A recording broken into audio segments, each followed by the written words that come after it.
in the center of every galaxy is a supermassive black hole that I think it's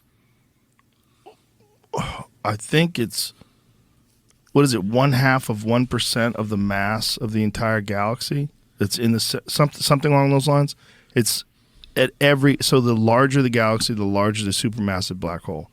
And there's real speculation that if you went through that black hole, you reach another universe with also hundreds of billions of galaxies, each with hundreds of billions of stars.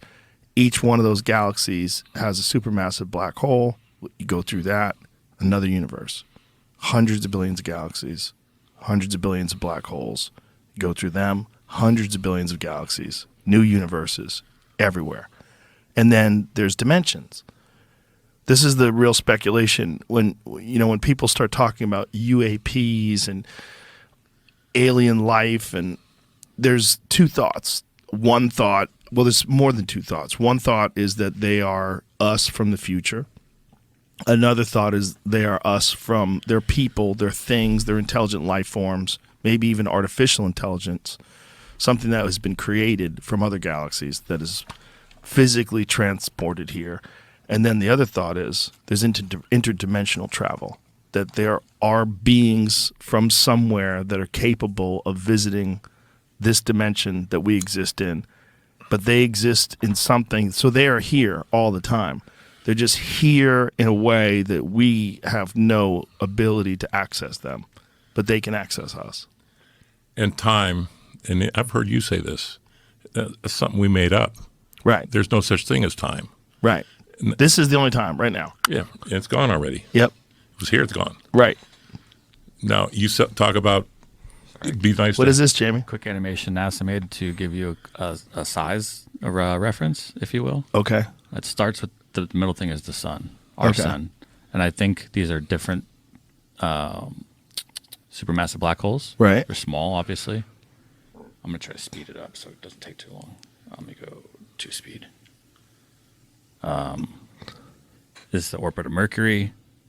There's one there. It gets really big here really quick, though. So these are other supermassive black holes that are just in our galaxy? Yeah, there's the Milky Way. Asteroid belt just went away. Watch how it speeds up here. Here comes a big one outside of the solar system. What the fuck? Hold on. Bigger one. And wait for the big one.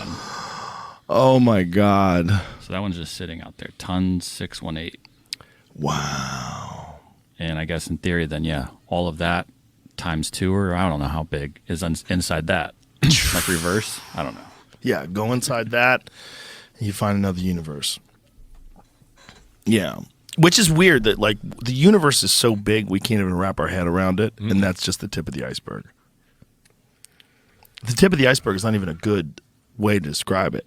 It's a grain of sand. Yep. Maybe it's not even a grain of sand. Maybe it's an atom. Maybe it's not even an atom. Maybe it's a subatomic particle. And maybe the whole thing is fractal. So maybe what we are and what this planet is. I mean, I'm sure you've seen when they look at, have you ever seen the a map of the known universe in comparison to a neuron in the human brain? Mm-mm. See if you can find that. It's entirely possible that it's just constantly, if you constantly expand further and further out, that this entire universe is an atom. It's a part of a much larger organism that exists in another universe that is infinitely large, that is impossible for us to grasp our head around. So that's a brain cell, and that's galaxies. And when you look at that, I mean, goddamn, those things look the same. They look the same. Neural network and the cosmic web, they look the same. And if they are the same, if that is what a brain cell is, and that the entire universe is a part of the brain of an infinitely large individual that's a part of a civilization that also exists in another universe that's a part of an infinitely large being That's a brain cell of that. That universe is a brain cell of that thing. And then it just keeps going and going and going and going. And even the idea of the Big Bang is just like, maybe not. Maybe it's always been here. Maybe it's just constant. And maybe it's God.